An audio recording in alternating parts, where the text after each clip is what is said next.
Como o café brasileiro será impactado pelas tarifas de Donald Trump? O Joãozinho Grafista traz uma análise sobre o mercado do café e você acompanha no nosso YouTube. Inscreva-se em nosso canal, marque o sininho. Paracatu Rural no YouTube. Assista na sua Smart TV, no smartphone ou no computador, onde você preferir. Se puder, clique no Valeu para contribuir com o nosso trabalho. Análise de mercado do café, com Joãozinho Grafista. Depois de subirem por praticamente 4 meses seguidos e renovarem os recordes reais, os preços do café encerraram março enfraquecidos, conforme apontam levantamentos do CEPEA. Para o Arábica, a média mensal do indicador CEPEA-Exalc tipo 6 bebida dura para melhor, posto na capital paulista, foi de R$ 2.547,71 para a saca de 60 quilos, queda de 3,16% ou aproximadamente R$ 80 por saca, frente a de fevereiro. O mercado segue à espera de uma sinalização mais concreta quanto ao volume da próxima safra brasileira, a 25-26. De qualquer forma, o movimento de alta consecutiva nos preços parece ter sido interrompido em meados de março, quando voltou a chover em regiões produtoras, e o forte calor foi amenizado, em especial nas áreas do Arábica. A abertura do mês de abril também ficou marcada por movimentos de baixa e volatilidade para o café na Bolsa de Nova York. O agente autônomo de investimentos João Santaella Neto destaca que as opções de compra acima dos $4, patamar observado na sequência histórica, estão muito altas, o que jogou as cotações para baixo. Olá a todos do programa Paracatu Rural, que quem fala é João Santaella Neto, conhecido há 25 anos como Joãozinho Grafista. Que volatilidade, principalmente na quinta-feira. Lógico, tem bastante notícia aí, que finalmente saíram as taxas. O presidente americano Donald Trump acaba influenciando no mercado, principalmente porque é aquela história, né? Ele, com as taxas, claro que ele mostra a força, a soja é minha, o milho é meu. Na minha opinião, assim, as taxas mostram que tira o medo de recessão americano, para você não ter que ficar dependente de importar de outros países. Mas é isso. Mas foi um dia aí puxado, começando uma volatilidade enorme aí no início do dia, nas madrugadas, né? Porque o café abre às 6 horas da manhã, horário brasileiro. Então ele já abriu caindo forte, né? Na quarta-feira tinha feito a clássica figura, né? Que é o Uruji, no estudo japonês. O mercado tinha fechado a 388,80, abriu no dia seguinte a 386, depois testamos a mínima no 376,90, quer dizer, da máxima para a mínima, né, da abertura, do fechamento, quer dizer, o mercado chegou a estar caindo 1.000 pontos e aos poucos foi recuperando e acabou fechando com a 386,65, com uma leve queda de 200 pontos, né? Graficamente falando, a gente continua naquele range. O que é o range? Então o mercado fica preso entre uma mínima e uma máxima. 375 suporte, resistência 400, ou um pouco mais abaixo, né? 370 com 405, então ele não sai disso, já tem vários dias. Semana que vem é vencimento de opções, né?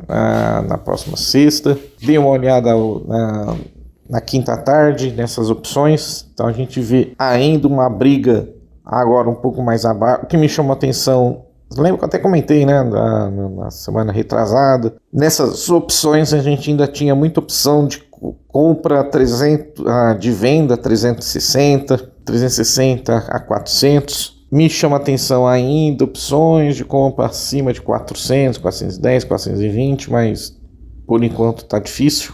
No gráfico também a gente tem uma outra mínima forte, né, na análise gráfica, que é os 365. Conversei com alguns portadores, conversei com alguns traders, colegas, né, de mercado, e vai acionar stop de fundo se perder aquela região, que se perder nós vamos ver uma queda bem mais brusca, Tá? Quando eu falo queda brusca, é voltar a ver café na região dos 330, 300, depois só lá nos 290, depois só lá nos 250, 240, que é o meu alvo, tá? Então, se eu estou falando de um café a 240, eu estou falando de um café a R$1.600 aí. E para cima, assim que voltar a trabalhar acima dos 400, aí sim, aí ele pode até ganhar força para testar, voltar para casa dos 410, 420, a máxima do ano lá nos 430, se romper. Fibonacci projeta 450, 470, quem sabe 500, mas o mercado precisa ficar acima dos 400 e não está conseguindo. Por quê? Porque acima de 400 a gente sabe que o mercado está caro. Está caro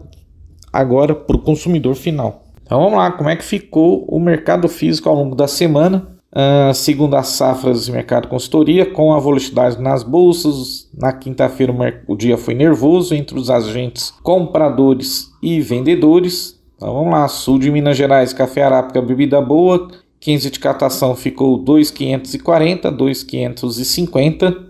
Caiu bem a saca, ó, contra 2.600 na quarta-feira. Caiu aí em torno de R$60. Aqui, Cerrado Mineiro, né, base, nossa, patrocínio. Arábica, bebida dura, 15% de cata, teve preço de 2.560, 2.570, contra 2.620, 2.625 na quarta-feira. Café Arábica Rio tipo 7, Matas de Minas, 20% de cata teve preço de 2.080 a 2.090, contra 2.130 na quarta-feira. E o Conilon tipo 7 em Vitória, Espírito Santo, ficou em 1.810 para compra, 1.820 para venda.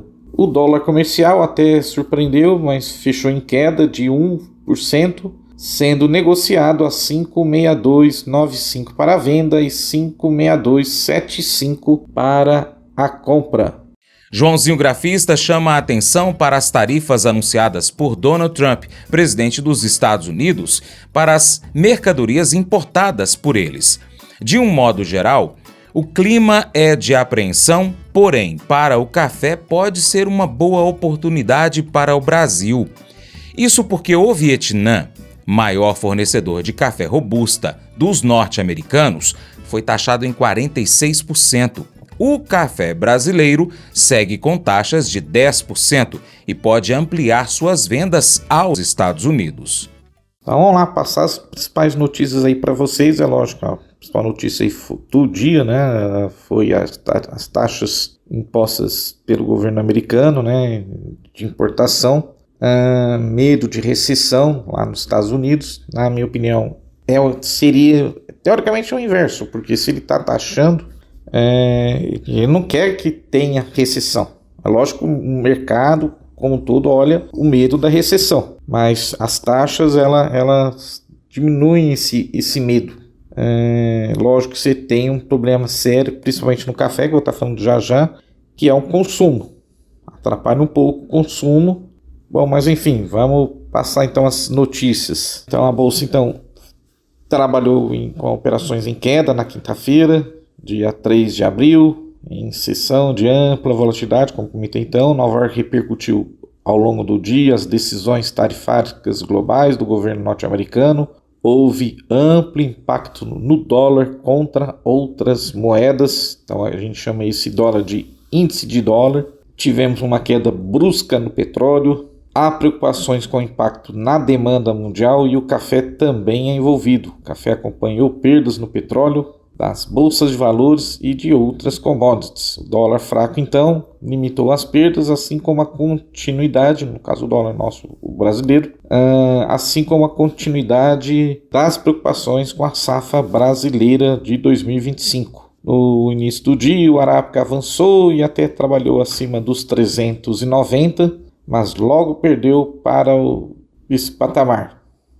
Então, quer dizer, começou a aparecer as famosas vendas de traders, né, famoso day trade, né, o que é o day trade? Então, eu compro e vendo no mesmo dia, ou eu vendo e recompro no mesmo dia, posição que os preços vão cair. E aí, na mínima do dia, o contrato maio, lá fora, atingiu 376,90, como eu comentei, chegou a estar caindo 1.000 pontos, segurou ali naquele patamar, como comentei para vocês então aí no gráfico, tem bastante suporte forte é os 375, 370 e o fortíssimo nos 365. E aí o mercado começou a recuperar, voltou a ficar acima dos 380. Então exatamente os fundamentos voltaram às mesas de negociações, né, lá na bolsa, e é os mesmos problemas. Tivemos uma seca muito forte no último ano, e preocupação com a oferta, preocupação com a nossa safra brasileira, e isso foi levando o mercado, melhorando o mercado, e aí no ajuste final fechou a 385,25. Tá? Um recuo aí de 360 pontos. O contrato julho lá na Bolsa de Nova York fechou a 381,75, com uma baixa de 365 pontos. Tá? As informações são da Safras e Mercado. Também a Safras e Mercado soltou um comentário também no final do dia. Gostaria de estar passando para vocês, falando das tarifas, as taxas aí do Trump, trazendo oportunidades para o Conilon brasileiro. Por que oportunidade para o Conilon brasileiro? Porque o nosso amiguinho Donald Trump aumentou em 46% a taxa de importação do Vietnã. O Vietnã, como a gente sabe, é o maior produtor de café Conilon do mundo. E o Brasil, o segundo maior produtor. Então, se eu estou aumentando a taxa do meu concorrente, o Brasil manteve os 10% que ele já vinha tendo. Então, para o Brasil, ficou excelente o Conilon. Segundo, então, o consultor da Safras Mercado, Gil Barabá, naturalmente há um impacto também para o café nas medidas tarifárias americanas. Para o Brasil, de acordo com ele, um importante ponto é que se abre oportunidades, então, como acabei de falar, do Conilon, nas exportações para os Estados Unidos. Outra taxa que ele aumentou também, o Donald Trump, que é um país também produtor de café, é a Indonésia. Ele aumentou para 32%, também produtor de Conilon. O Conilon brasileiro então fica mais competitivo e isso pode mexer com nossas exportações. O analista da Safras Mercado faz uma ressalva de que os Estados Unidos compram mais o Arábica, mas também usam o Canefro. O que é o Canefro? É o Robusta Conilon em seus blends, Você tem marcas de, por exemplo, 70% Arábica, 30% Conilon, 60% Arábica, 40% Conilon, tá? No Arábica, nosso maior concorrente é a Colômbia. Os Estados Unidos manteve também, como o Brasil, uma tarifa aí de 10%, que não nos traz ganhos competitivos. O segundo ponto, indica Barabá, é o contexto global, que preocupa em relação ao consumo. O cenário global é de inflação, desaceleração da economia, o que é ruim para o crescimento do consumo de café, que pode sim ser afetado. Destaque a União Europeia, que teve os impactos recentemente da pandemia e da guerra lá na Ucrânia. E agora, quando a União Europeia estava sinalizando uma recuperação econômica, vem essa guerra tarifária, o que pode prejudicar a demanda. Os países da União Europeia são os maiores compradores de café brasileiro. Tá bom? Bom, para terminar, ainda sobre as tarifas do nosso Donald Trump, uma controvérsia, um site de inteligência de mercado de café, o americano Coffee Intelligence, apontou que há uma controvérsia na agressiva agenda comercial de Trump, pois as consequências para importadores e consumidores podem ser severas. Os importadores dos Estados Unidos poderão enfrentar taxas de 0 a 45% sobre o café, dependendo da origem, especulou Peter Kierkegaard, principal assessor sênior da Confederação da Indústria Dinamarquesa, citado no relatório da Coffee Intelligence. Nas previsões seriam entre 10 e 15% para a Colômbia, 10 a 15% para Honduras, Guatemala e Nicarágua e até 45% para o México. Embora a guerra comercial no café tenha alcance global, o relatório destaca que as primeiras vítimas seriam México e Canadá. O México exportou 369 milhões de dólares em café para os Estados Unidos em 2023, dado mais recente publicado. Segundo o Observatório de Complexidade Econômica, a OEC, o impacto estimado das tarifas sobre o café mexicano é de 109 milhões de dólares. Com a tarifa, o governo mexicano pode tentar buscar outros países não tarifados. Já o café canadense, que até recentemente se beneficiava do acordo Estados Unidos-México-Canadá, a USMCA enfrenta incertezas desde 6 de março, quando o presidente divulgou a primeira medida tarifária de 25% para o café. Então é um tema bem complexo. Só para dados geral, né, do setor do agro no Brasil ou nos Estados Unidos, né? O café, então, em volume de 1.000 toneladas, 471,53. A carne exportada para os Estados Unidos é em torno de 248,5 mil toneladas. Complexo suco alcooleiro, né, em torno de 1.382, né, ou 1.382 toneladas. Então é muita coisa.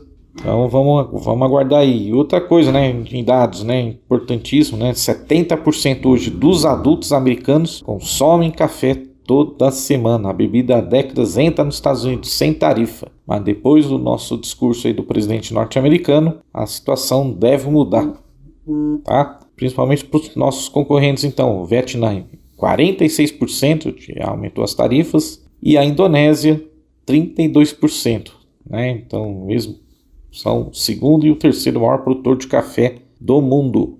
E se aumenta a tarifa, fica mais caro, atrapalha o consumo e isso força o quê? Mercado para baixo. Vai Trump, vai taxas, vai café, vai commodities.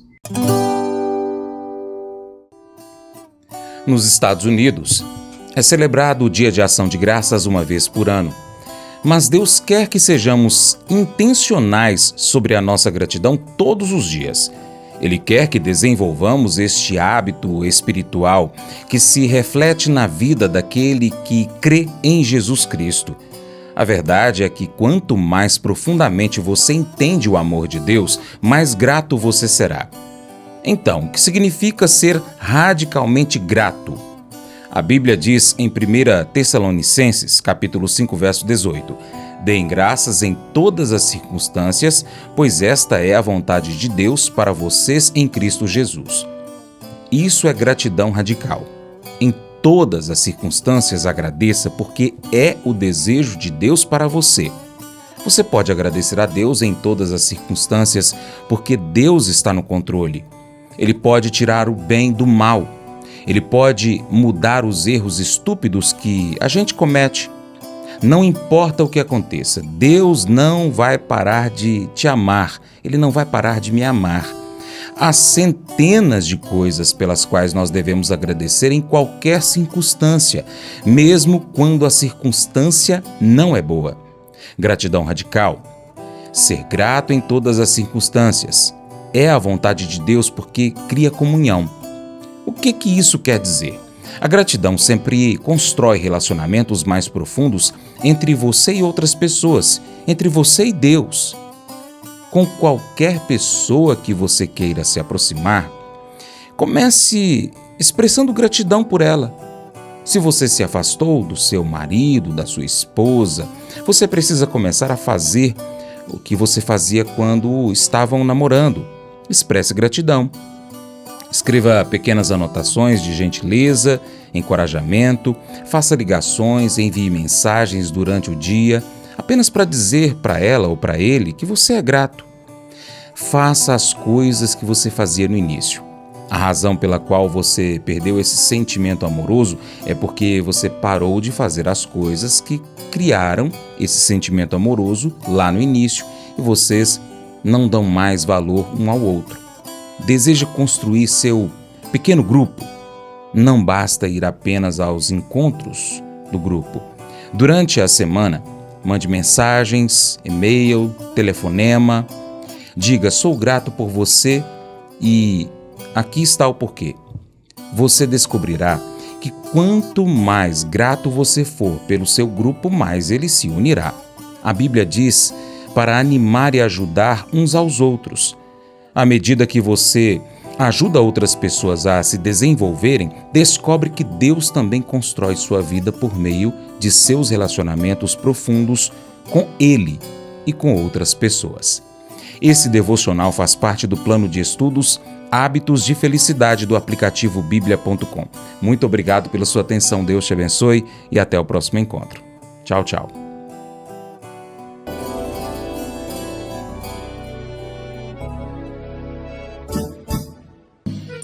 Acordo de manhã para prosear no mundo do campo, as notícias escutar. Vem com a gente em toda a região com o seu programa Paracatu Rural. Tem notícias, informação e o mais importante, sua participação. Programa Paracatu Rural. Programa Paracatu Rural.